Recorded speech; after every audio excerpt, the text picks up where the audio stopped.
What's good, everybody? Welcome to episode 7 of the BJJ GOONS podcast. I'm your host, Tim, aka Number One Stunner, aka The Train Wreck, aka Mr. Steal Your Girl, aka I Own Stock and Dominoes, aka if you see me walking my Pomeranian through my neighborhood with my do-rag on and millie rocking with big-ass headphones on, I'm not meaning you any harm. I'm just giving my dog some exercise, and I'm trying to get my waves tight. AKA, don't step to me in the bullpen if I'm rapping DMX obnoxiously loud with headphones on. I'm trying to get hyped and train wreck people. And my homegirl across the way from me. You okay, Erin? My homegirl right I forgot Jitsbay. Oh, AKA Jitsbay. See, now I can have the nickname because at least 4 different people have called me Jitsbay. It wasn't me.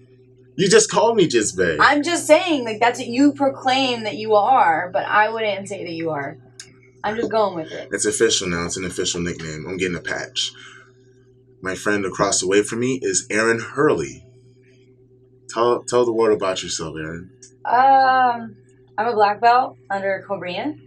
Shout out to the legend. I train, I compete, I teach, and that's about it. I've kind of become a nomad, which is the reason I'm here, just passing through.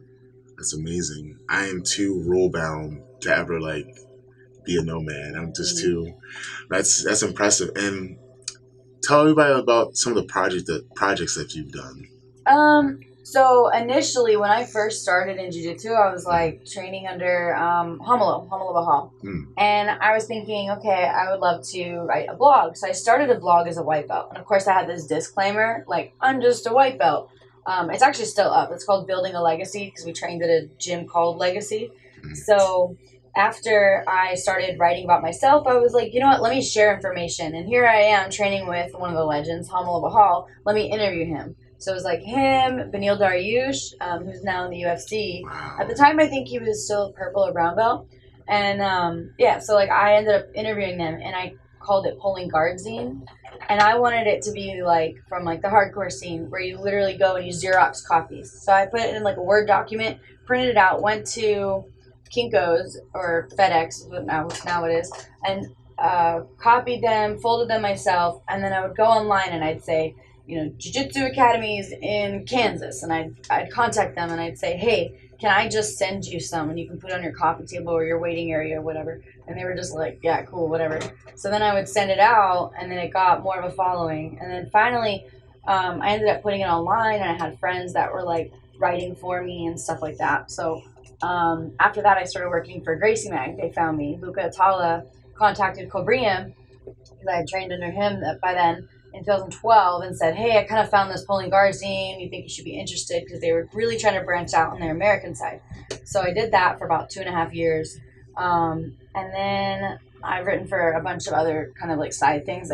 Actually, Budo Videos, when I contacted them to distribute my zine, they were like, why don't you just write some interviews for us? We'll pay you per month to get 2 interviews, whatever. That was in 2011, I think. It feels like ages ago. Yeah, right? So, it was so easy because all I had to do was go on Facebook and message people like Luana Alzagir or Hadolfo or Ryan Hall or all these people or Bill the Girl Cooper and just say, hey, I'm with Budo Videos and can I send you some interview questions? And they're like, yeah, sure, whatever. Because they're so, reachable, right? So that's how it started, And so I learned early on that if you want to do something, you just have to do it. That's literally it. People are like, how do you do all this cool stuff? I'm like, I just do it. I just ask, right?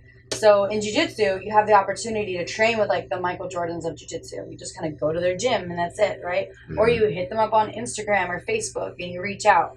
And people were super receptive to me early on, just a little blue belt, But because I had a name backed up like Budo Videos. And then for Gracie Mag, it was all right, cool, I can get in anywhere, And then I ended up, I had another blog, this and that. I started crocheting beanies and scarves so that I could get to Europeans. So I created a website called Beanies for BJJ. It was a really cool website, and then it disappeared. I have no idea what happened to it. Wait, how did it just disappear? I don't know. Like, I still have the hosting and everything, and the WordPress site is just, like, gone.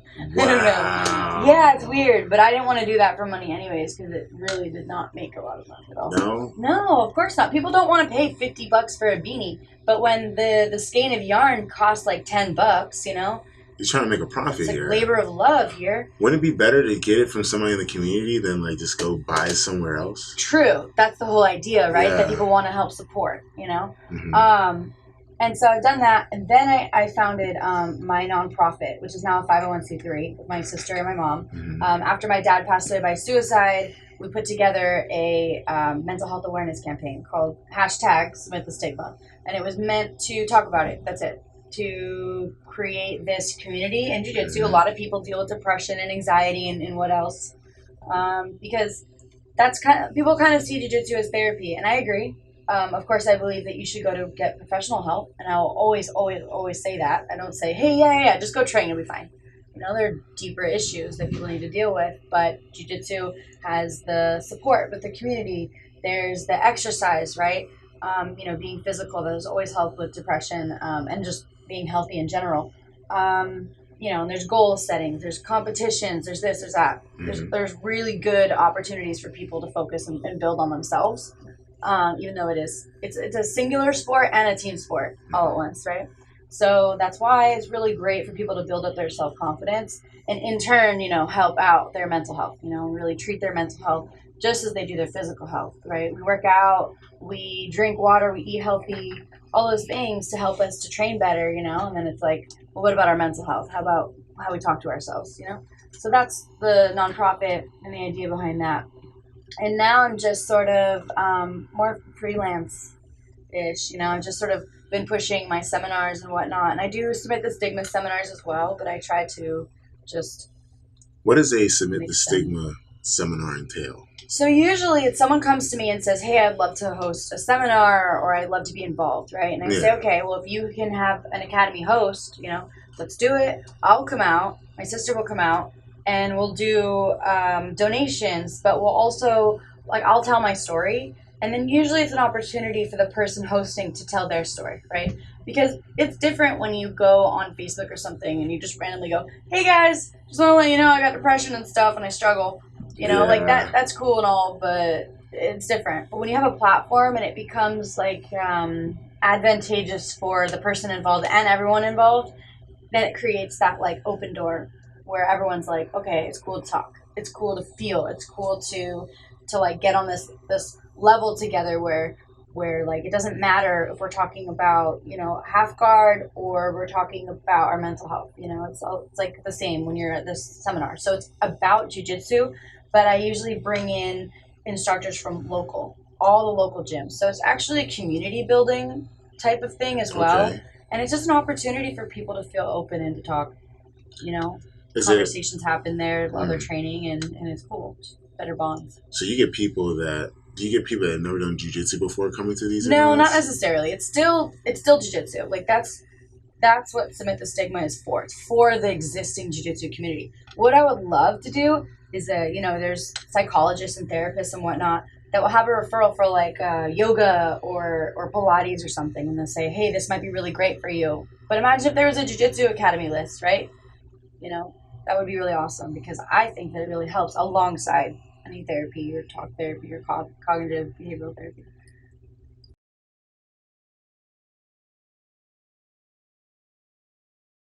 I do that day, and I also use my phone with alerts and schedule, so I don't miss a private or like a seminar or anything like that or a meeting. Because you'll forget, you're just like completely forgotten. Sometimes I'm scatterbrained. Like I wrote out my entire schedule, like each hour accounted for. It's pretty excessive, but I need to do that to keep a task, but also just to see what I'm doing. Like I'll do a lot of stuff during the day.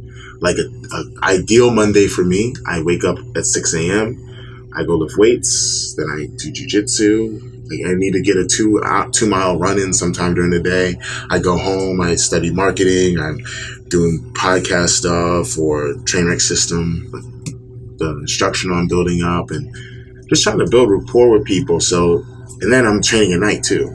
Right. So my whole day is packed. And it's self-motivated completely. Completely. Yeah, because there's no one telling you, hey, I need this done, this done, this done. It's basically like being just your own business. It is. And you gotta be, I'm hard on myself, like way too hard.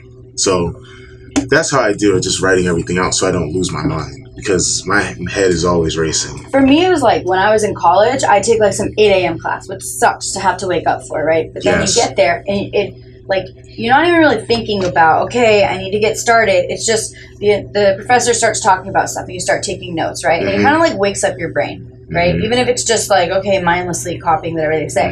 But then something wakes up and you kind of get the ball rolling, right? And then I remember while I was taking notes, I would come up with like some question that I could interview someone for, or like an article idea, or I just had to write down things that I was going to do when I got home. So I'd write it in like the side notes, you know, of my paper. That's like bullet journaling. Like kind of, yeah. But I mean, I would do my regular stuff, you know, but I'd have something on the side, like a little star there, like, oh, ask this person this, you know, and like let's explore this idea or that idea, because I was having to produce like 4 articles a day. Pretty much for Gracie Mag. So I was constantly 4 articles a day. Yeah, so I was constantly coming up with stuff or like trying to find something from like the association of an academy was having a seminar or something, and then every once in a while I was like, okay, I'm gonna go deeper, right? So I remember like being fascinated by something that Guy Mendes was doing with his passing, and it was like one grip, and I think I was just talking to someone and they had brought it up, and I was like, let me go ask him. So for me, it was always about like, what do I want to know? You know, what does someone like me, just a student of the game, want to know? And then I would be able to write about that. So after like my classes, I'd go home and I would like know exactly what I needed to do. And because I was already in like productive mode, you know, I was just like going home, I'd do everything I need to do, and then I'd go train at night or whenever my schedule allowed it, you know. But for me, it was always like I needed something to start that. And so now I struggle because I don't have that. I wake up, I drive an hour to get to my training. Usually it's like 40 minutes around there. Yeah, depending on traffic. I do the same from my house to Camp Springs. How many miles is it? I do not know. I always have to tell people, like, it's like 26 miles. For me, it's 4 freeways in LA, right? 4 freeways. So I live in the Valley in Chatsworth, and I drive the 118, and I get on the 5. And the 5 is one of the major freeways. You can take it all the way up to like Washington State, right?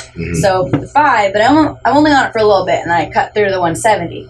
And with the 170, when it meets the 101, when it ends, it's like that's always where there's a lot of traffic, right? Then I'm on the 101, okay? And the 101 is pretty gnarly because as soon as you get to that point, it's like everybody's feeding in from the 405, everything. So from there, I go not even that long, really, but then I have to go all the way through Hollywood. So Cobrina's Academy is actually at Hollywood and Wilshire and Highland. So I can take Hollywood and Highland is right there by the freeway. That's like the epicenter of Hollywood, right? So I could take Highland all the way down, but because that's such like a big area with all the stars and the Ripley's Believe It or Not Museum and the wax and everything else, right? It's like the center of it. So I try to avoid it. So I'll go over to Vine and take Vine all the way down where like Capitol Records is. But either way, I have to drive through Hollywood, going there and coming back. So for me, it's like... Yo, your gas is probably expensive as hell. Yeah, like it's. And like, you only go there once a day, though, right? Almost. Yeah, if I go there, no, I'm not going back. You know, and then if I leave, I leave. Right, that's it. So I used to stay there all day, literally all day. Do they have showers there? Yeah, of course. Well, some schools don't. And my CrossFit gym, Brick, is right there in West Hollywood as well. So once I'm down there, like I have my routine of like things to do, but it's not something that like I enjoy doing because I drive so far. So in the mornings, what happens is I wake up. It doesn't matter what time I wake up. Maybe it's like 8 a.m.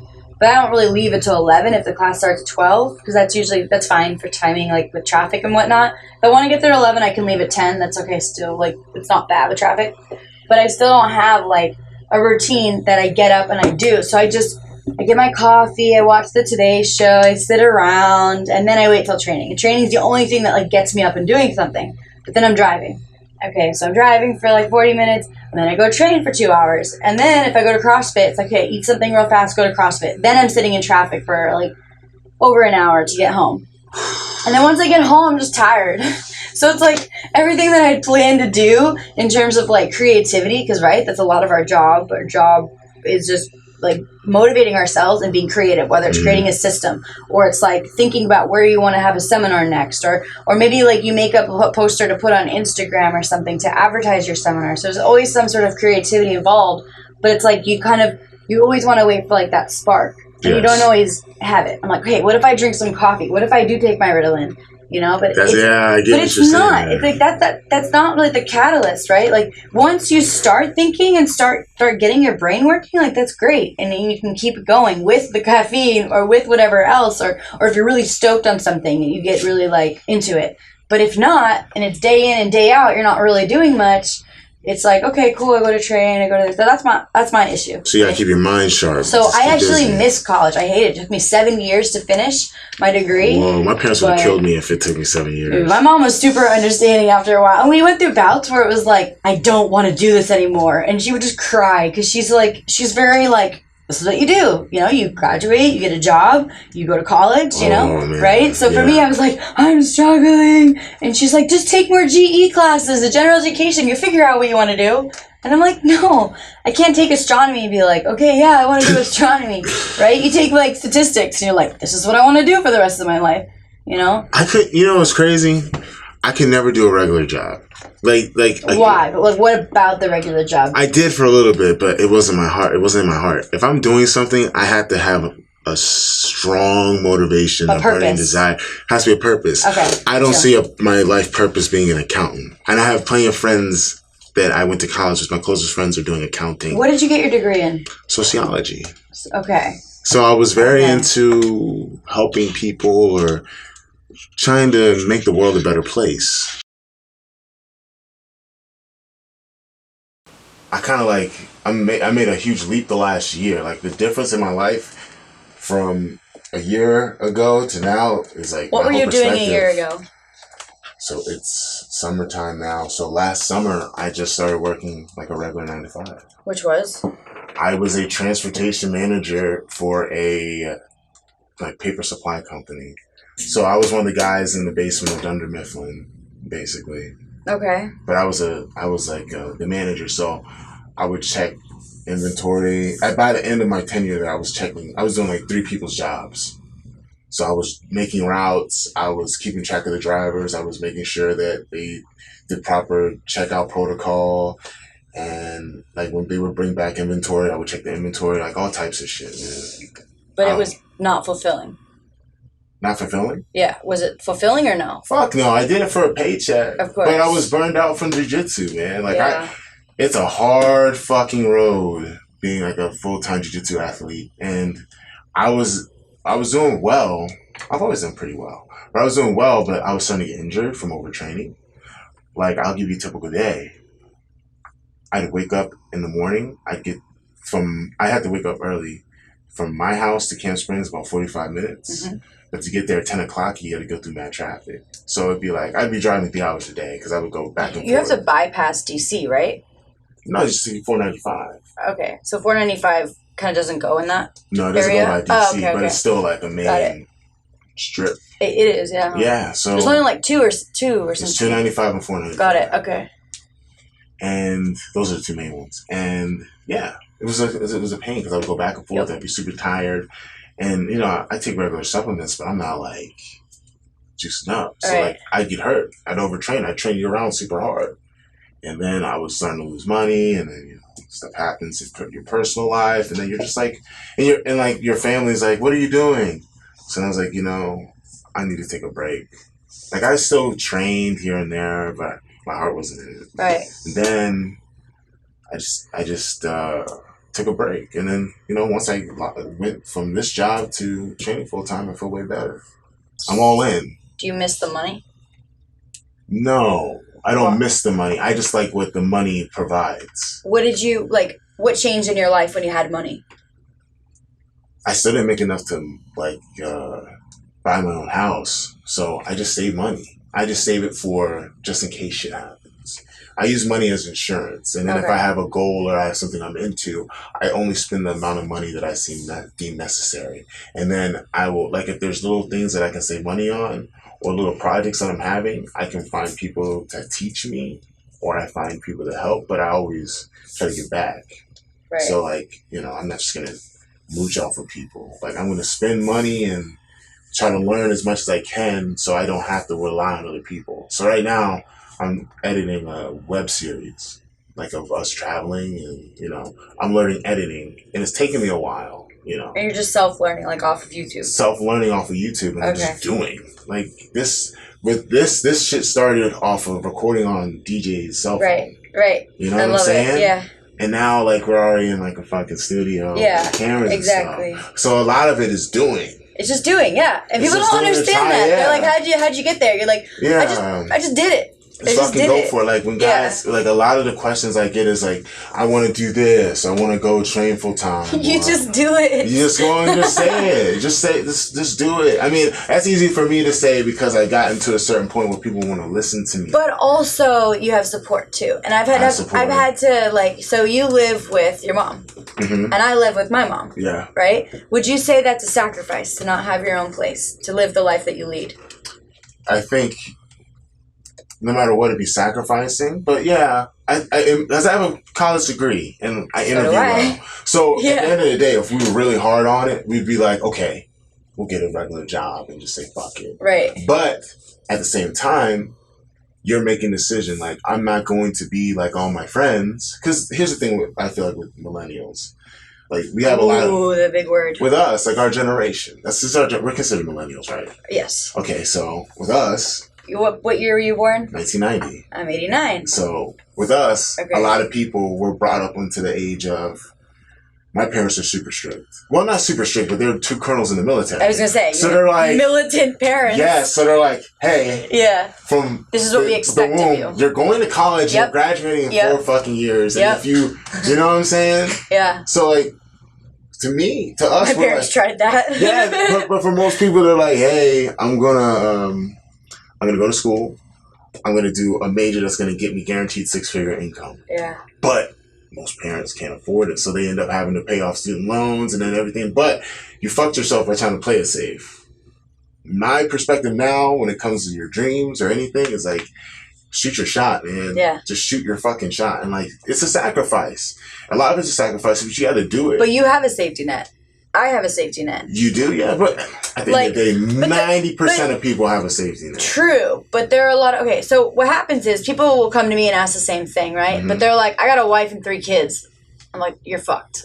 You know, like, you can't... I don't think they're fucked. But no, but if they want to live the way that I want to... It's very, very hard to strip commitments like that. Right, so I had commitments. It's expensive. All right, kids. Right. But do you know what I mean? Like you can't go back, right? So I'm not gonna say I made a sacrifice of like not having kids by now. I'm 28, right? And so the age to have kids is later and later. That's not like what I'm worried about. I'm not worried about getting married. I'm not worried about like having a 401k or having a huge savings account. I'm not worried about that. But it's like some people are, or some people started early. So for me, I made that decision to be like, that's not for me. That's not for me. You know? So not having the commitments ever was like a good thing for me. And same with you. You don't have any kids running around as far as you know. As far as I know. You don't have like, you know what I mean? Like you did the college thing. You made your parents happy. I made my parents happy eventually when I graduated like 24. And then, you know, I moved and whatever. My parents are fucking flipped. The biggest, okay, so my sister finished college in 3.5 years of biology. She went and got a job right away. Yeah, like that was perfect. So I looked like the fuck up of the family. I was not, you know, because I could show you a lot of, I never got into drugs. I never did anything like crazy. I never got arrested, nothing like that, right? But compared to my sister, who would come home and like sit in her room all day, you know, like the comparison was like, damn, Erin's a lot harder to parent than Morgan, you know? So that was always like the thing. I was always more of like the problem child, like the difficult child, right? Because half the time I didn't know what the fuck I wanted, and I still don't. But what I do is process elimination. So I don't have commitments, okay? The biggest commitment I had was a relationship in New Jersey with a car and a cat and an apartment. And then I eventually said, screw it, I'm going to go back to California. You can keep everything, and I'm going to go start over. And that was the best decision I ever made. What is a Jiu-Jitsu Nomad like? So, like, I basically play house. I play pretend, okay? One of my favorite things to do is when I'm staying at a place for maybe, like, 5 days, right? Like, I was just with a good friend of mine, Eric and Lindsay Force, okay? And they have a 2-year-old. So I get to pretend that I'm, like, the babysitter or the big sister or, you know, like, and I get to hang out with the 2-year-old. And by the way, I learned a lot about personal boundaries and, you know, just being a free spirit. So anytime you get frustrated with something, you just go, and then someone comes and helps you. Apparently that's like the 2-year-old way. It works pretty well, actually. But when I stay with people, it's like I'll go to the grocery store, right? And I'll be like, hey, what do you need? I'll get them paper towels. I'll do this. Like things that are like domestic, right? I'll cook. Or if they cook, I'll try to clean. I'll clean their whatever. Or I'll like empty the dishwasher. Or I'll try to be like helpful. So I'll be like doing these like domesticated things that make me pretend to play house, right? I was just in Charlotte for 2 weeks and I stayed in an apartment with 2 guys that are from Brazil that train. It's right behind the academy. Didn't have a car or nothing. All I did was walk to the academy, walk back. There was really not much in the apartment, but you know, like the second or third day I'm there, I'm like deep cleaning the kitchen, shit. You know, like doing these like house little things. So I tried, and that's the thing about being a nomad is like you kind of, so okay, I was a Girl Scout for 15 years and I always learned that if you go camping, you try to leave it more clean than when you got there, you know? Okay. So that's instilled in me. But like if you walk in my house, I'm the messiest person, okay? In Brazil, bagunceira. Like, I am a messy-ass person. Like, I organize in piles. I will leave a cup of coffee by my bed until it grows fungus and becomes a science experiment. And I go, wow, that smells. I should probably take it in the kitchen. Like, I'm not going to lie. I'm that type of person. But when I'm living with other people, I get to be a different person. I guess that makes sense, you know? That's the fun part. Is it awkward going to different gyms? Yeah. So, okay, one time I had a friend who actually trains at Lucas's now, this guy Scott. He took me to Arizona because he was training at Honolulu. He was living in LA. But he goes, you know what? Let's go train with Mackenzie. I'll get you a private with Mackenzie because I was a blue belt at the time. Mm-hmm. And went to Megatons, and I got a private, whatever. And then I ended up taking the class. I was a blue belt, but it was like the white belt class, so I was in the front for the warm-up. And I had no idea their warm-up, right? So they were doing like front rolls and stuff, and we never did that at Honolulu. What? Yeah. You didn't know how to do a forward roll? No, I didn't know how to do the forward roll. At blue belt? Like, dude, I knew how to do like somersaults, but like, you know, the forward roll, you tuck the arm and stuff. Yo, and so come on. I swear to you. So there were different things. And I remember Megan had a stick, and he like hits me on the back, and he goes, are you high or are you just blonde? And I was like, oh my God. I was so embarrassed. Megan sounds awesome. And so now I have this thing whenever I go to a gym, because now being a black belt, usually like I'm in the front, but if there's any other black belt, I'm like, you go, you run the warm up, or like I'll follow. I have and the best warm ups. You know, but knowing that, like sometimes even at seminars and stuff, I will go to the owner or the professor and I'll be like, what do you guys do here? And then they're like, oh, do whatever you want. I'm like, no. You do you. You run it how you normally, if you line up, if you circle up, if you do this. Same with the closing. And also I had to figure out, like, with the students there, like, after you teach a technique, a lot of people do 1, 2, 3, clap, right? But places like Koreans, we don't clap. You don't? No, we don't clap. There's no closure. Where's your school spirit? You just say, oh, or you just go, okay, cool, got it. All right, okay, and then we disperse. At Marcelo's, you got to watch him, okay? You got to watch him, because he goes like this. He just goes like this, and everybody's got to be, like, ready to clap, right? So, you know, we clap when he goes like this, right? That's very militant. So then, no, it's more chill, because he's not, like, telling you when to clap. It's just like, you either get it or you don't, homie. With Lucas, he does this. So you look around and you see people like waiting, like waiting to do it. So he'll do this, and then everyone claps.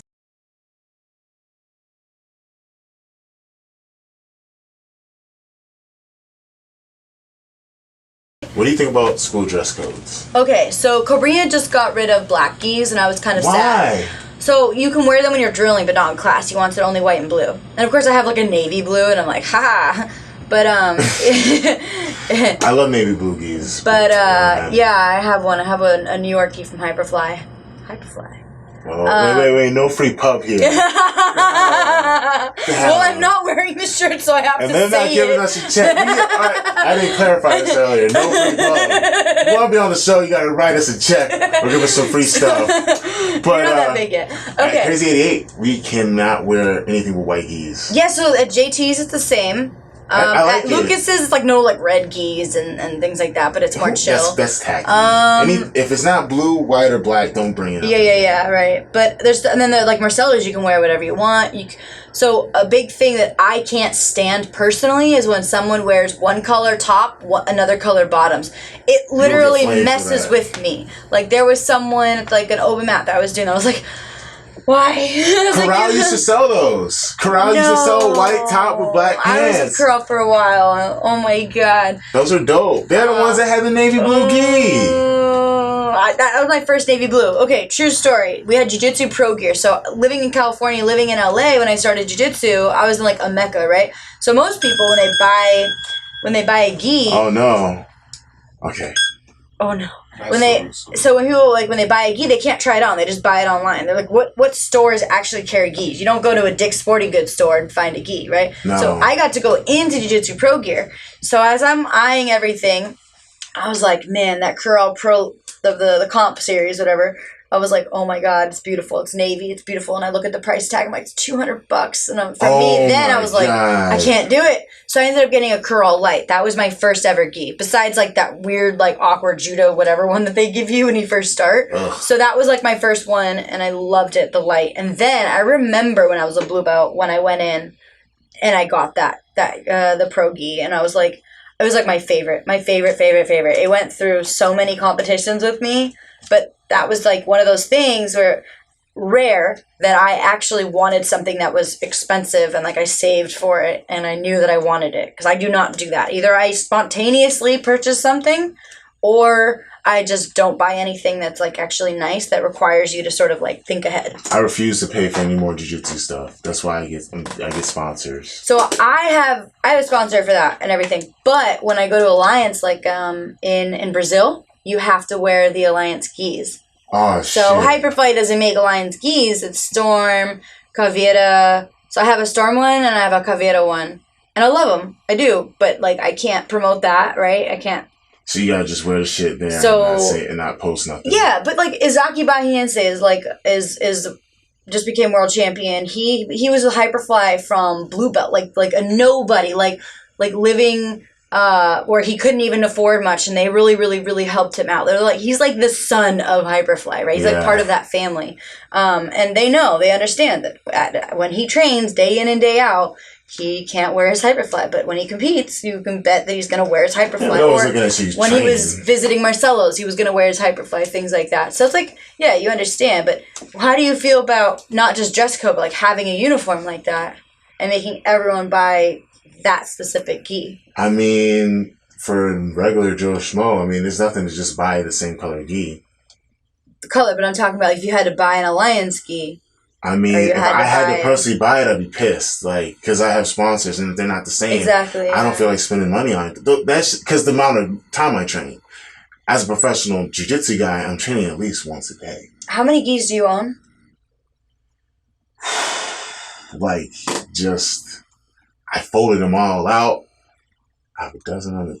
Like, probably 30. Really? Or maybe, about 30. And that's old sponsors, too?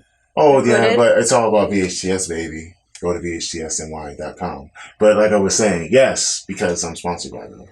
I'm just giving you free. Nah. Make sure you edit that and post. Cut that out, just beep it out. Yeah, I'd be pissed. It's expensive. It is. A good gi is like $150. Or more, actually. At least. Funny, people ask me, they're like, so how much is that, the Pro Light or the Hyper Light or the whatever, Comp this or Icon? And I'm like, I don't know. I don't pay for it. I don't know. A good sponsor. And I like BJJ HQ. Yeah. No, I like my sponsor VHTS too because they give you like clothes too. Exactly. They give you clothes. Which we're both not wearing right now. Oh, shit. But clothes, sports bras, shorts, spats, rash guards, everything, hats, hoodies, windbreakers. That's a bonus. Yeah, like I literally have like a wardrobe. Do you have a collection of shirts that are just like you have too many shirts that people give you or you just get for free? Yeah, I had to purge a lot. I had to do a purge. I had like 4 bags or something. It was like 4 I don't even bags? get the tournament shirts anymore. because like I can't do anything with them. They just sit in my drawers. I work out with them. I'll work out or I sleep in them because some of them are so damn soft. Yeah. Literally, my PJ shirt that I have with me on this trip is like I think it's the Pans 2016 shirt. I don't know. The one that's like the bright green and blue. I don't know, but it's so soft. And the World shirt from this year, I have nice. Like it's when it's super soft. Like that's literally how I shop. I'll walk around and just like feel right. So I don't know. Maybe I'm on the spectrum. At first, I try to see if it looks cool because if I just close my eyes, you know what I mean. But like, crazy. but literally, if I feel a shirt, like even if it's the coolest shirt ever, like, and I feel it and it's like rough, no way, I'm not buying it. Or I'll buy it and like never wear it and I'll just have it to have it. If it's like a cool old band shirt or something. I used to wear band shirts. That's all I used to wear. So I used to have a killer farmer's tan. and I really try to prevent it now. So like I think I had a farmer's tan and now it's like there's like the shoulders are tan, but then there's still like this. The guns are out. Yeah, but I wear t-shirts all the time and it's okay for guys, but for girls, you know, because I don't see the sun very much. I'm always in the gym or something. Well, I actually go on my 2-mile runs. How can you run in this weather? I don't understand. We're from Maryland. You know, Maryland's a swamp, right? It's like you're swimming. Yeah. Like as you run. But it's like kind of hydrating. It's like a little mist, like while I'm running. But do you prefer running outside or on a treadmill? Outside. Always. Outside. Fuck yeah. Really? A treadmill sucks. Do you run with your dog? Does your Pomeranian keep up? Man, that dog would die. It's like 5 pounds. I'm not carrying the fucking dog in my arms. No. Are you a good dog dad? No. I am a good dog dad. She stays in the house though. What am I gonna take her to practice with me? Maybe if she's a good dog. This animal, I walk her and I'm afraid of like a hawk swooping down. I come home with the dead dog. And I'm like, sorry, mom. Oh my god. How old's your dog? Like 2.5 years old. Did you have dogs before that? We had a chow that was from hell. Oh God! You never get a chow. Chows are supposed to be like the meanest dogs. They're the meanest. Yeah, they almost ate my neighbor.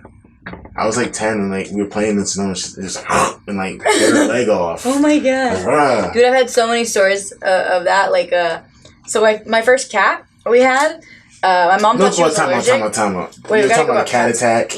No. Talk about coyotes. What? We have coyotes in my house in Chatsworth. It's right by like the hills and stuff. So, my first cat, we named her Allie. I don't think she came with that name. I don't know. It was our neighbor's cat that he had just got. Alley but she cat? was Very clever. But she was basically like scared of the neighbor's dogs, and one day she just ran into our house, and we were like, "Guess we'll keep her." My mom thought she was allergic to cats. Out of all the animals that we had, we didn't have cats. So then that was the day we started having cats. So then I remember finding her in the field. We have a field next door. And I remember finding her like half eaten. And I was like, that is awful. And then we had a really awesome Bengal. So we still have one Bengal, but another Bengal that we have is she was like an F2, meaning she was like 2 generations away from the wild like Bengal tiger, right? So wait, it was a tiger cat? Okay, that's what they're from. But like how big was this cat you're talking about? Like how big was it? She was tiny. They're bred with domesticated cats.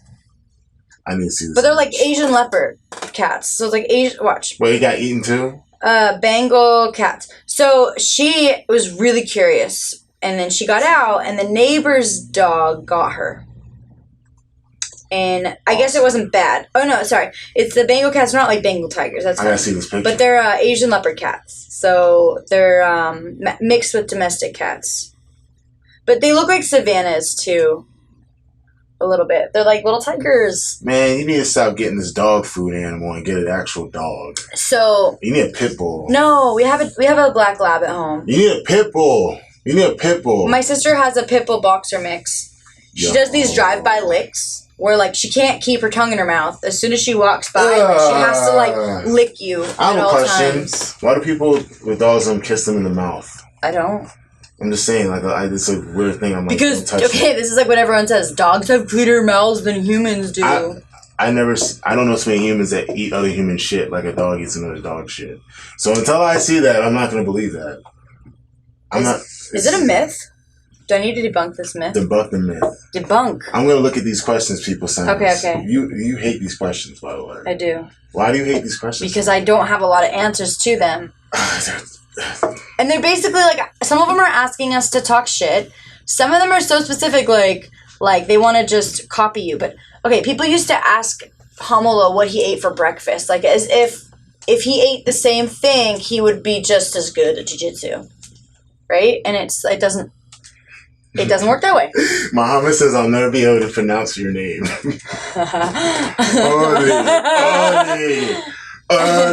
Yo, Muhammad. Usually the Japanese can't. Yo, I feel like Muhammad is like a Brazilian Arnold Schwarzenegger. Get the chopper.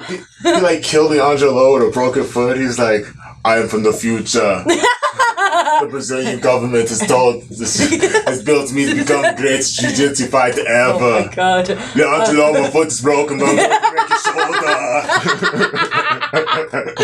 Oh my what god is this? What god is this?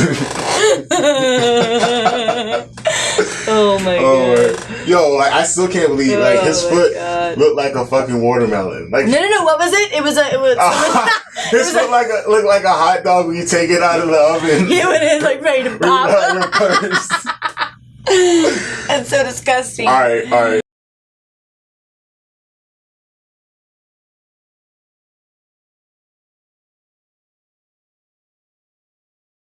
Kind of juicy question.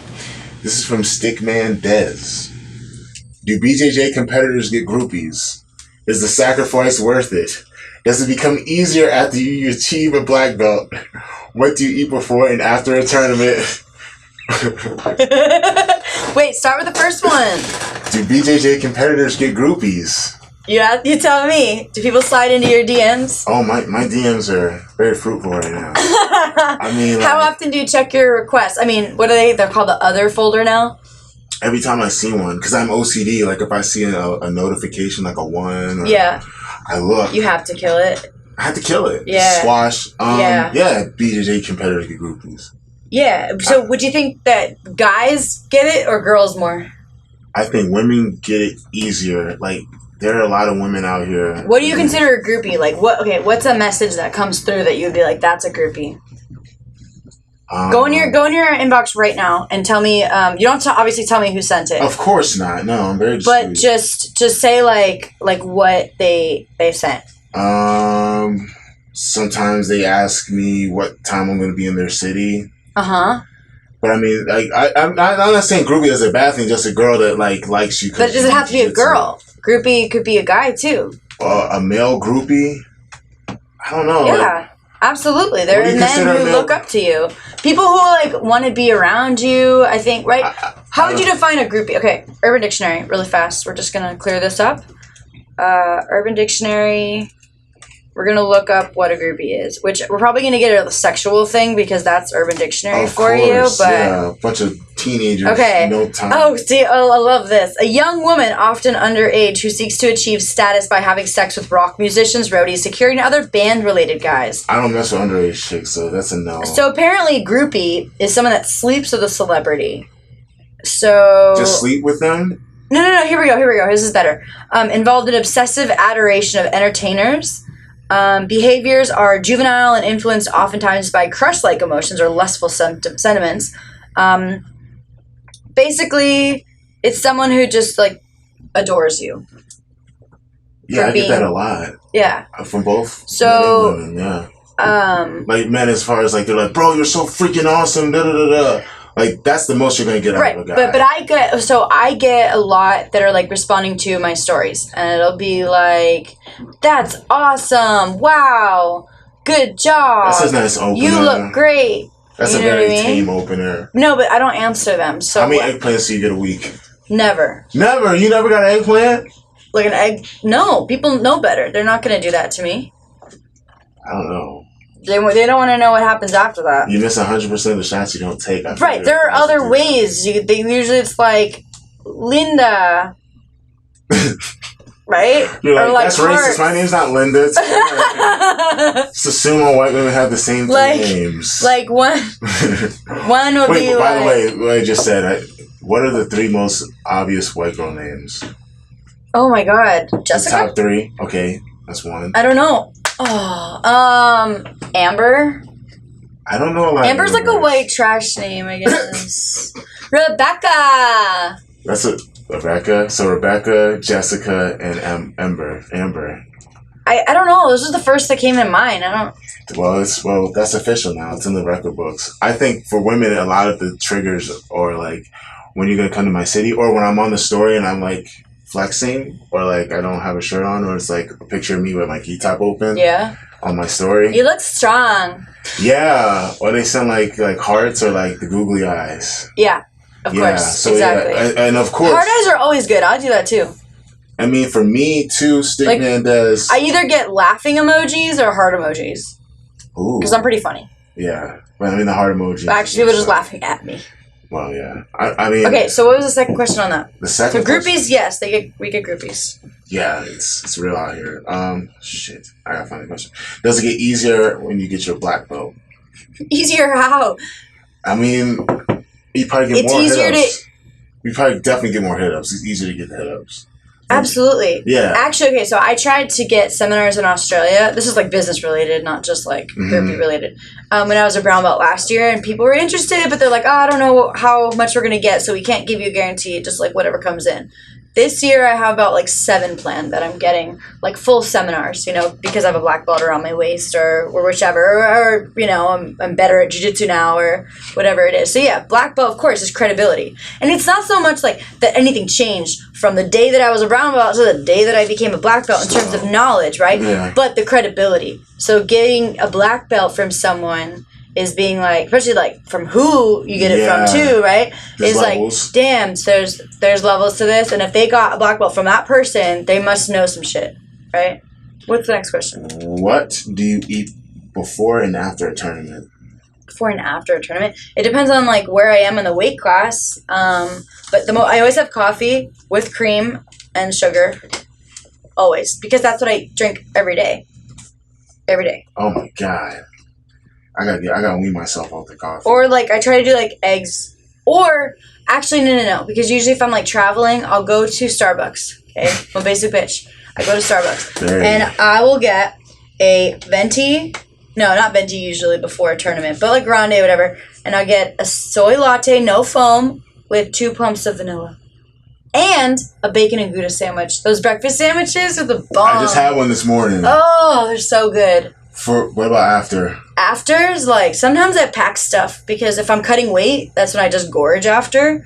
It used to be the white cheddar popcorn from Trader Joe's because that's easy to eat after. That's gorging food? No. That's just like right after, like after I eat, But always I get pans. My mom has always gotten me the Brazilian barbecue afterwards. At the venue? Oh yeah. I don't like it. It's expensive, but oh my God, it's so good. I don't like it. The chicken or the beef. It's so good. I love French fries, so I'll get French fries from any place. But any place? Anywhere. French fries. What? Yes. There's levels to French fries. I know, but I'm saying like I would never eat just barbecue from anywhere. So you'll go get French fries, just French fries. You won't get like a burger, too. I mean, not at the venue, no, not really. No, not at the venue. No, I always get burgers and fries. Okay. It's like my favorite food. From where, In-N-Out? Yeah, that's after. Before, okay. It depends how. I mean, honestly, like before, I'm kind of amped, so I'll eat like the mint chocolate chip or like the mint chocolate Cliff Bars. Okay, Cliff Bar. I was like, where are you going with this? And then I'll have Gatorade and water before I fight. Okay. After you weigh in? Or just, because you don't really this is mass side weigh in and then you fight. And then after, sometimes pizza or I guess it depends on where you are. Like, if I'm competing Europeans, for some reason, I love getting, like, Italian pasta someplace afterwards. But, like, in California, okay, whatever, In-N-Out or Korean barbecue. In-N-Out, like, Korean barbecue. As far as the restaurant experience is the best burger spot, but the best burgers are Five Guys. I'm not getting on this with you. I've never even had Five Guys. Yeah. So we're not getting this conversation. I'm just saying. What is the hardest part about competing? What is the easiest part about competing? So, hardest part about competing, it can't be the weight cut. I've never had to cut weight until this year. It goes unnoticed, right? Because that's like the first battle. It is. So it's like when you there's no cheering squad for that. You get on the scale and they go, okay, yeah, you're good, And it's like there's no cheering squad being like, hey, you made weight, right? I wish there was because that can be a tough one. And then I would say the easiest, I don't know. Competing is really hard. The easiest thing I probably is like putting my name down on the registration list. That's the easiest part of competing. The hardest part about competing to me is the preparation. Right. Because I train hard as shit.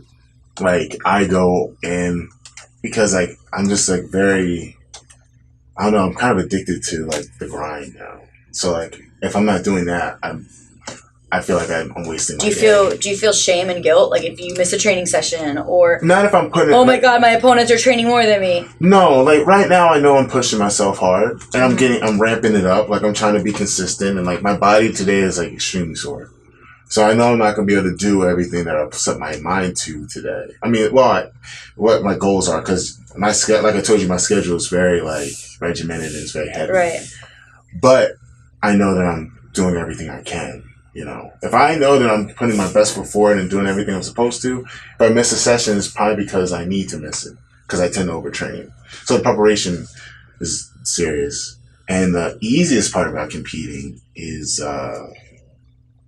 just going out there and fighting and banging it out. That's the fun part. That's the fun part. Mm-hmm. That's the part we live for as competitors. So to me, I would say my favorite is like when I'm warming up to go. Really? I really like it. That's the warm up to me is like work. It's like the work. Like every day, It's like work. It's like it's not a shitty like job. When I'm talking about like when you've already weighed in and you're waiting to go. I love that. You love that feeling? Yeah, because it's like, where are you gonna get? So okay, I compete because it's like this anxiety and this just crazy amount of like just excitement and anxiety all in one that nothing else gives me that. It's just like adrenaline rush that nothing else can provide me. Like, because it's fun and I know that I'm in the right place, I feel like I'm doing exactly what I should be doing. So it's not like an adrenaline thing where I'm jumping out of a plane. No, because it's like, it feels right, but it's also scary. And if it wasn't a little bit scary, I wouldn't compete well, right? You need to have that, like the nerves, you need to have the butterflies. Mm-hmm. I once took an anti-anxiety, I was taking gabapentin, and normally I would only take it at night because if it made me drowsy, I'd just sleep it off. But for whatever reason, I was like, I'm going to take it this morning thinking, okay, it was right before like the New York trials out in Queens, I think. And oh my God, I fought so horribly because I was like, whatever, man. If I get slapped at school, man. Oh and my God. You know, like, that's like the worst thing. And then it finally wore off. I got into the open weight, and because I medaled still, but like I lost a ref decision that I don't think I should have lost, but I should not have. It shouldn't have been that close, anyways, you know. And then finally, I was like wearing off, so I was able to fight pretty normal after that in the open. But like, yeah, I was like, it's fine, guys. Yeah, whatever. And I realized, but that made me realize you need the nerves. So if you're going to the bathroom 10 times before you compete, like, cool. That means you're in the zone. Yeah.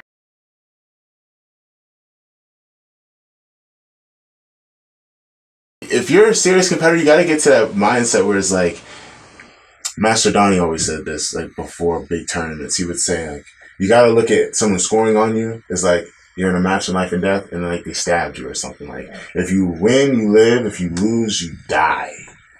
And then I feel like, I don't know, I've never served in the military, but I feel like if anyone who's ever been in a life or death situation, they're like, they get to a point, they're like, they don't think about what if. They're like, I'm going in here and whatever happens, and I'm living in the moment. But does putting that pressure on yourself, like, when you lose, doesn't that, like, I feel like the more you put on winning and on like going out there, that afterwards, sometimes you can even feel like a loss even if you won, because you're like, oh my God, it's over.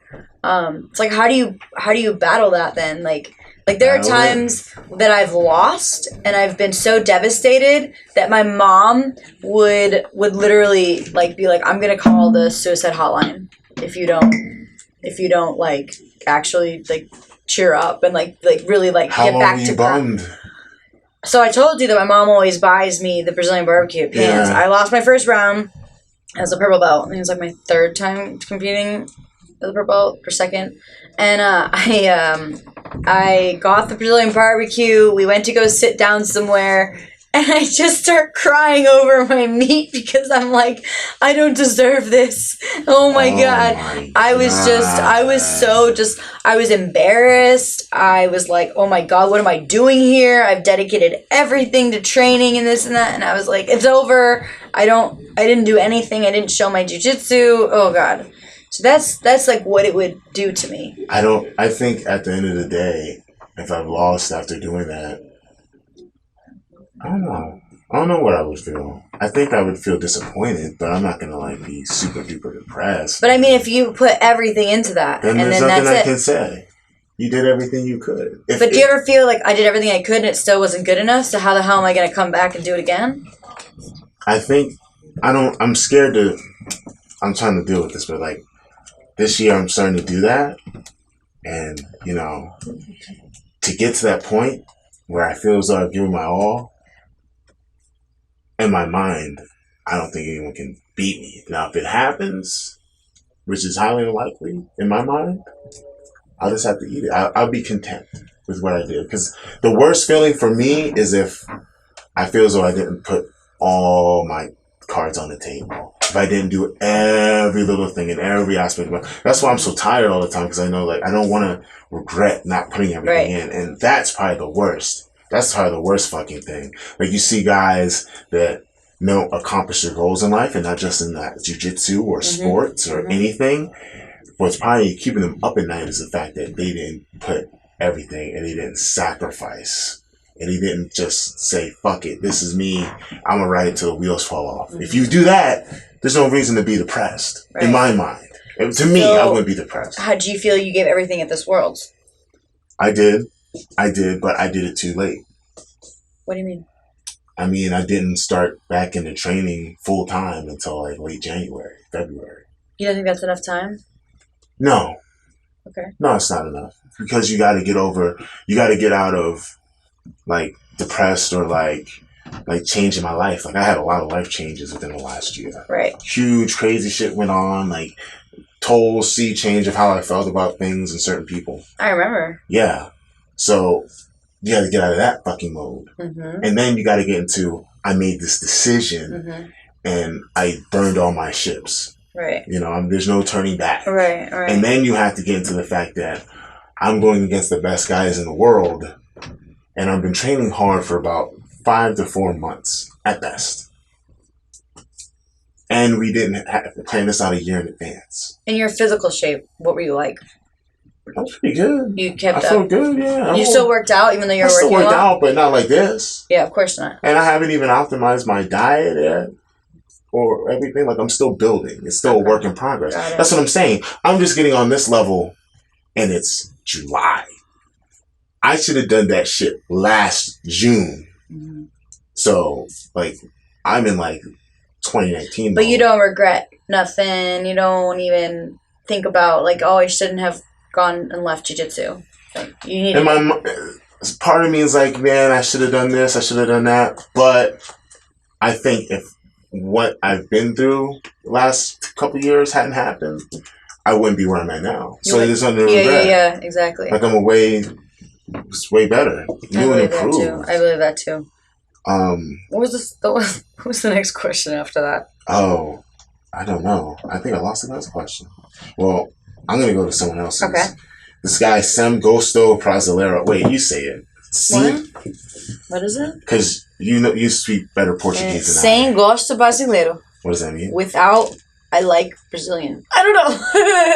Saying is like without. Okay, so they're asking a question about Malachi Edmond versus Jimmy Hofter. I don't even know who I don't know who he is, but he says, Jimmy is an instructor, an awesome training partner of mine. Who you got? I got Malachi.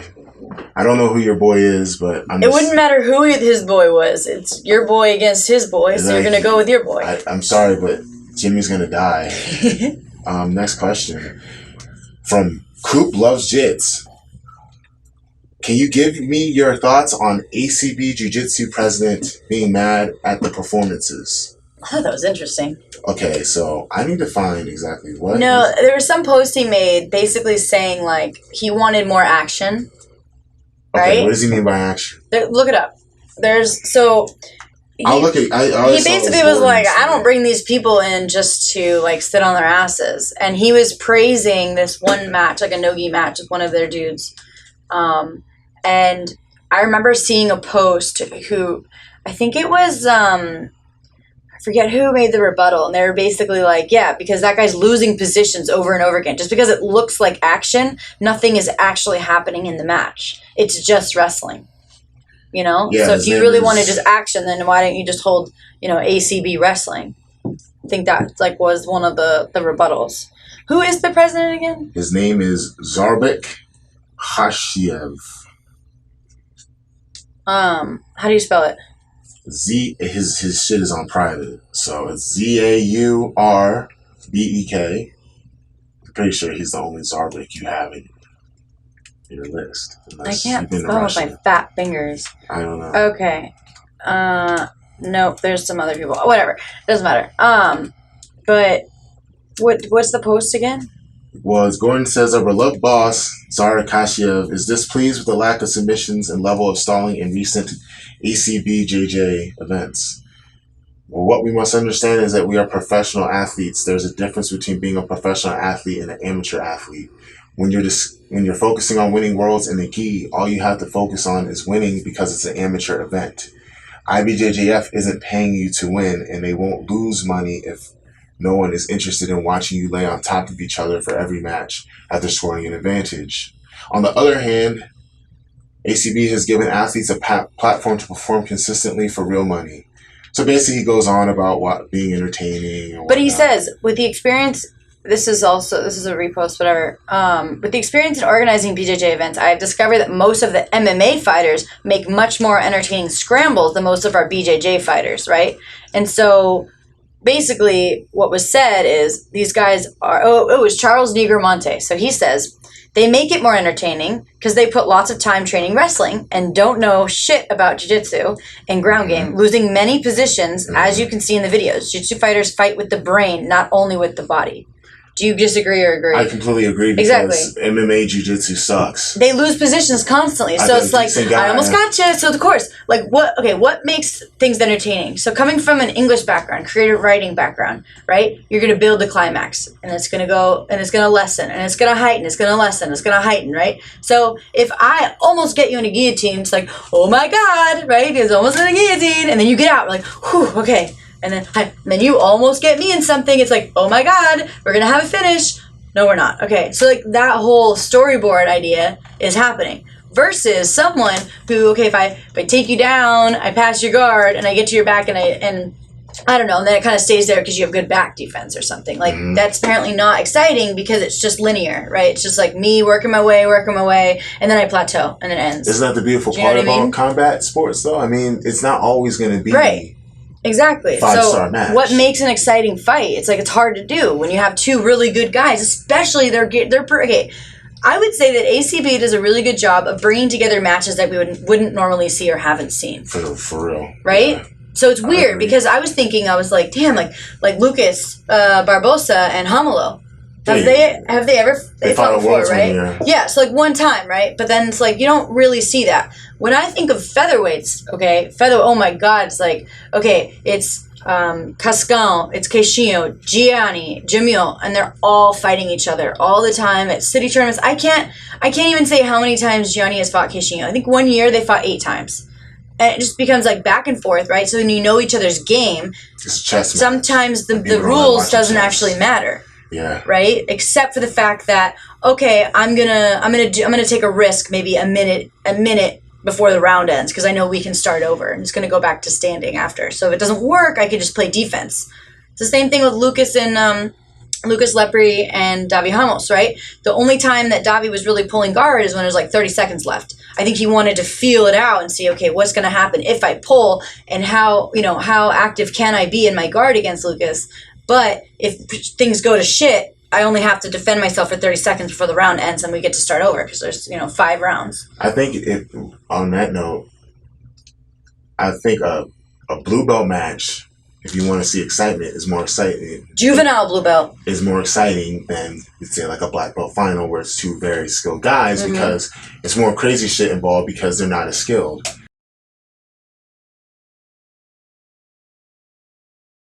It's a high level of understanding in the sport. Like it's not like football or basketball. Exactly. You can look at it and be like, oh, and yeah. there's no play. There's no playbook that we can refer to. No. And, a lot of people like to say, oh, I take whatever the opponent gives me.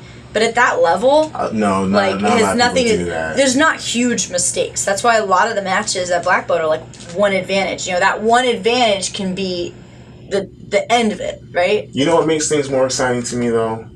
In entertainment is the anticipation. Like, I think jiu-jitsu athletes in general, and a lot of I can see more on the media side of it, is we got to promote better. Like, really hype up, like, these guys have a history.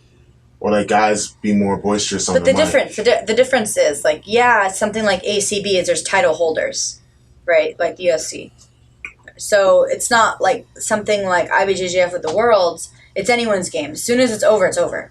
You got your medal, go home. You're nobody now. But you have to build it. There has right? to. But if you're having an event, you have to build anticipation. You're talking about only events, not because Worlds. Yeah, but how do you build that? You don't know how the bracket's gonna be, and even when you do, people like Flo are talking about the brackets. They're like, these are amazing, explosive first round matchups, or we could potentially see this semifinal. But it's on how do you think it's gonna go? Athletes to make people care. Why though? Why? What is someone like Felipe Pena gonna do? Hey guys, I'm really excited that I might fight Marigali. I'm gonna beat his ass. Like, no, you go out. Listen, here's what you gotta do. You gotta get asses in seats as a jiu-jitsu athlete, and we're freelancers basically. We gotta make people care. I've seen so many guys that are world class not make a fucking. What's dime. the goal? What's the goal? The goal? We don't make money off of ticket sales. So, or we don't make money off of how many live streams there are, how many memberships there are on Flow. Not yet, but you have to get people. We got to get to a level where people will be like, "I'm going to watch this event because so and so is looking at it, or so and so is on it." So I've brought this up before. So I used to have to do interviews with people like on Google Hangout for Gracie Mag, and it was terrifying, and I was awful at it. But anyway, so I remember I interviewed Kyle one time at Pans. It was like 2013 or something, and he was saying that if we make fights more exciting, okay, then the athletes won't even have to pay for registration because the spectator fees will be paying for all of it. If we make it more of a spectator-friendly sport, then you have the spectators paying, and then it becomes something that's profitable, right? And it's no longer just us vying to compete and win something that doesn't make us any money. So I remember saying, okay, that's cool, I agree. And then I interviewed Gabby Garcia after, and I brought that up. And at the time, they had beef anyway, so she's like, screw whatever Kyle's saying. But she basically said, I don't give a shit. I just want to win. I don't care how. I don't care how exciting it is. I just want to win. We don't have to change necessarily the sport. There's little tweaks to the rules I would like to see, but in essence, you don't have to change anything. There's plenty of sports that I think are boring and that are acquired taste, but people like what? Give me an example. Golf. So why do people watch golf then? People watch golf because they need something to nap to on a Sunday. But listen, it's a popular sport. There's always a story. If you watch ESPN, the reason why people sit up and watch it all fucking day, there's a story. So that's the athlete's job or the media's job? I can honestly, like, I'm gonna geek out now, but I look at like us as grapplers, like professional wrestlers. What makes a guy like people watch like Ronda Rousey, right? They watched WrestleMania because Ronda Rousey was on it, right? Right. Why? Because she's Ronda fucking Rousey, right? Her story inspired people. The fact that she was fucking people up. Yeah. People wanted to watch. And she wasn't even a self-promoter. There are people that watch boxing that don't like boxing, but they like it because they watch Floyd Mayweather. So they want to invest in They have to, as an athlete, as someone who people are paying money, you potentially want to pay to see you or learn from you. It's what you do on the mat and the sports. There are people but you gotta make people care about you. Right. Okay. You have to make people want to pay their money to see you. Okay. So name a couple quiet guys in jiu-jitsu that don't believe that. I mean, what do you mean, like guys that don't agree? That don't agree that they should have to do anything on social media. I don't know. They just want to fight.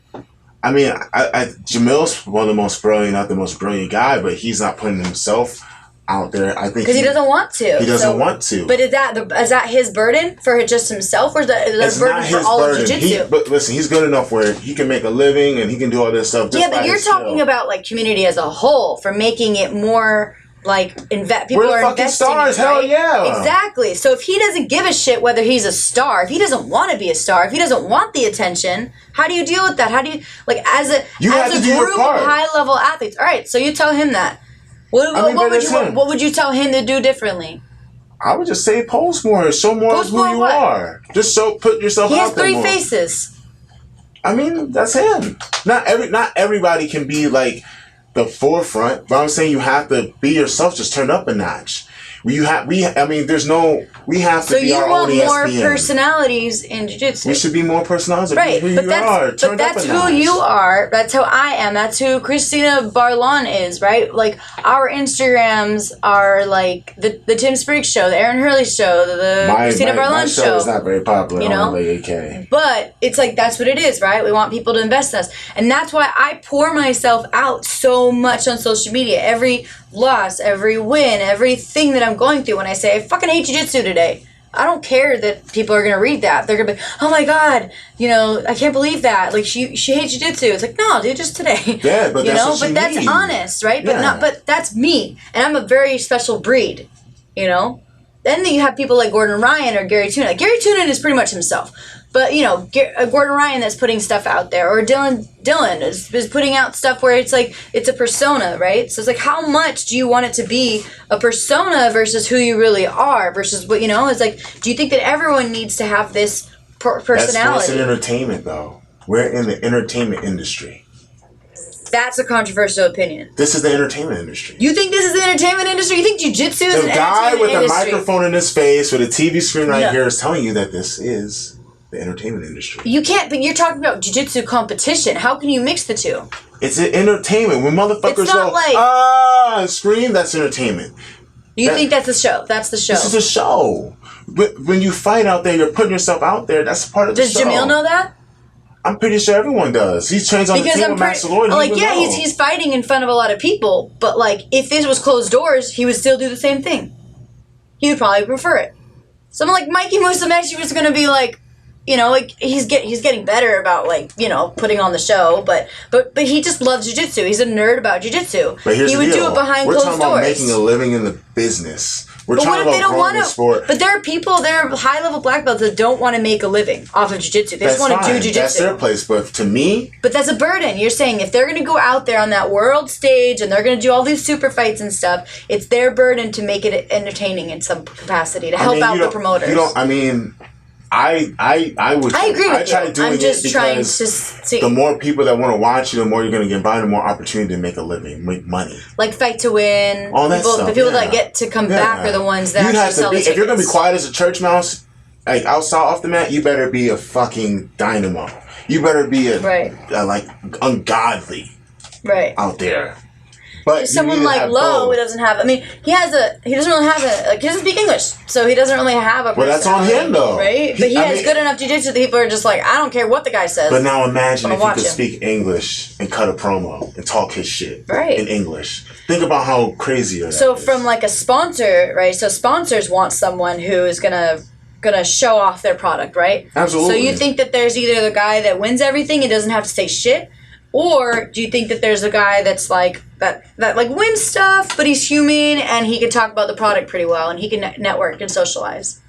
There's 2 types, right? Ideally, you would think that the guy winning would also be the guy that's like, hey, right? There's plenty of guys that don't win it either that get all the attention and get all these opportunities.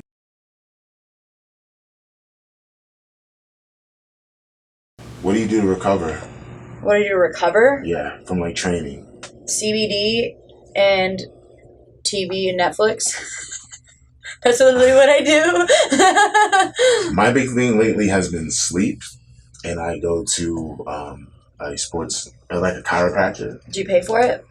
Yeah. Okay. And I get help from my insurance, but I go to Dr. Rick Rosa. He works with Mike, James Vick, all the guys on Team Leader, so I go to him. He's really good, and I take supplements too, to help.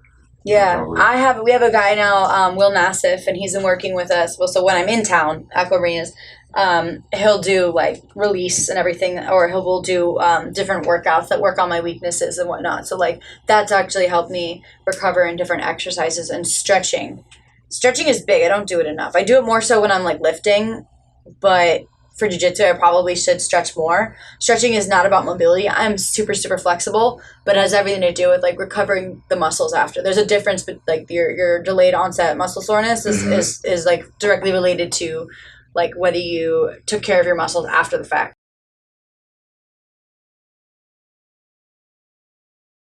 And people are like, oh my God, you're crazy. I can't believe you train twice and you do CrossFit every day. But doing CrossFit every day is actually way easier than it is to do it every other day. Because I was always like working out and then I'd have that day off. And for whatever reason, my muscles would just get really, really sore. And they say that to deal with DOMs is you have to just work out the muscles again, which sounds crazy, but it actually helps. Same level of intensity? Yeah, pretty much. I mean, ideally like the programming, right? Because I don't do my own programming. I do the programming that's part of the CrossFit. Me as well. You know, like, because I won't do it.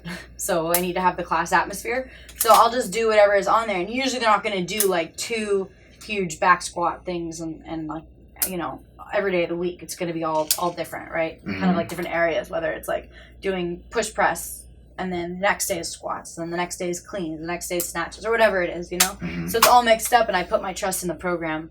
But either way, I would like to be there every single day because I don't have the delayed onset muscle soreness. I'm just sort of like, I'm sore, but I'm like using my muscles every day. You just inspired me to go lift weights today because I'm like super sore. And I use ibuprofen. A lot. Isn't that bad for your liver? It is, I guess, but I've been taking my whole life. And I have this genetic factor 5, which makes me more prone to blood clotting. So in my head, I'm like, well, it could be just helping me to prevent those hypothetical clots. How do you know all this shit? How do you know all that stuff about like your... Because my cousin, who is less than a year older than me, a couple years ago, he got a blood clot in his leg and it ruined his life. And he's on blood thinners for the rest of his life. Jesus. So we were like, how does that happen? And then we all got tested and we realized that it's actually not genetic. All right. Well, on the subject of recovery, who do you think is the most flagrant juice head? I'm not answering that. I'm not answering that. All right. So I'm not throwing any names at I'm not throwing. All right. What percentage do you think of the people are taking shit? And how I don't know. Okay. Like I've become less and less naive as I've been around people. Give me an answer. I'm not good with numbers. I'm a words person. Well, with your words, give me a percentage. A good amount. Out of 5, how many, like, elite guys? How many 3. out of 5? 3 out of 5? Out of the elite? 3 out of 5? That's it? Man, I think like 90%. Well, it depends, because I think that some of them were on it and not anymore. We're talking about, like, active guys. But still, I think when USADA came in, I think they not that they changed completely, maybe they cycled differently, but I think that they're less, I don't know. When ACC comes around, everybody's on it. 5 out of 5. 5 out of 5?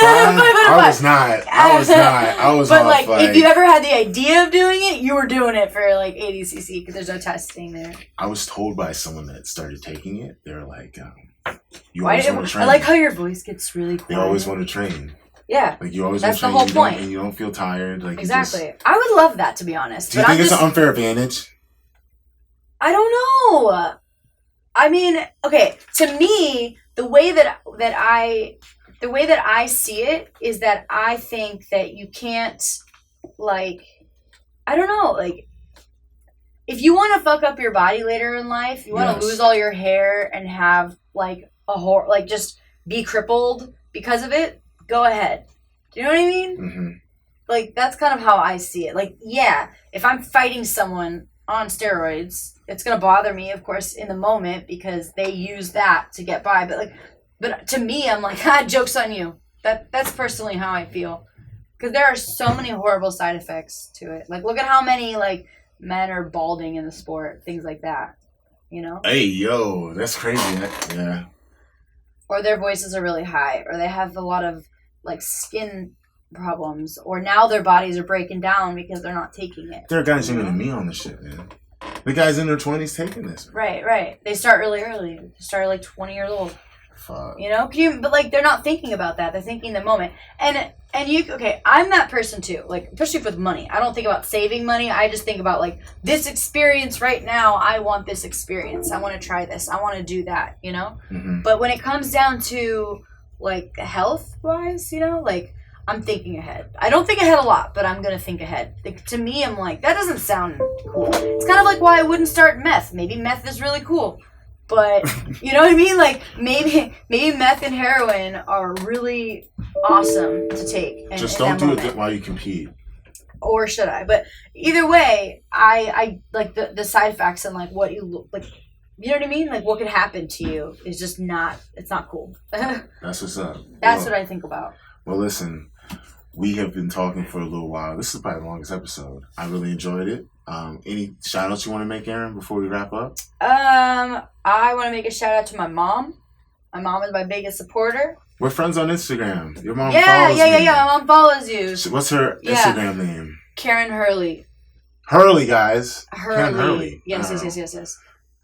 So she actually knows more world champions than most people. She's really in it. She follows everything. She watches Flow. She watches the UFC. She'll buy it herself if she knows, like, you know, a good girl is fighting or someone that she knows or that she's met, right? Like Benny's fighting, she'll watch. So she's really cool. She's awesome. That's who I sit at home and watch TV with. And then Hyperfly, they're the best geese in the business. I'm sorry. Tony, we're gonna. They're constantly coming out with new stuff. That's why I love them. And you know, Brick CrossFit, LaMonica's New York Pizza. That's my sponsor as well. Yeah. I would just like to shout out all my teammates, TLI, Crazy 88. Till I die. Yes. For life. Also VHTS, they have the best gis and best streetwear in the whole jiu-jitsu game. You decide. I decided, yes, I did decide, Erin, and I decided VHTS is the bomb. I like to shout out Access Sports Performance. Thanks you guys for keeping me in shape. Rosa Recovery, Advanced Athlete Nutrition, and how do you remember all this? I'm just really smart. I'm sharp as a tack. Truly. Super. Yeah. That's basically it. Oh, shout out to DJ. DJ, make sure you come back. From Down Under. From Down Under. I know you're doing great. I know you're going to beat up Craig Jones later on this week. Just don't come back here at 300 pounds because you got to go back down the middleweight and fight at featherweight in MMA, 145. So, yeah. And one more thing, visit submitthestigma.org to learn more about the mental health awareness campaign that I put together in the jiu-jitsu community that we talked about really early on in the show. All right. Peace out. Like, share, subscribe. Peace.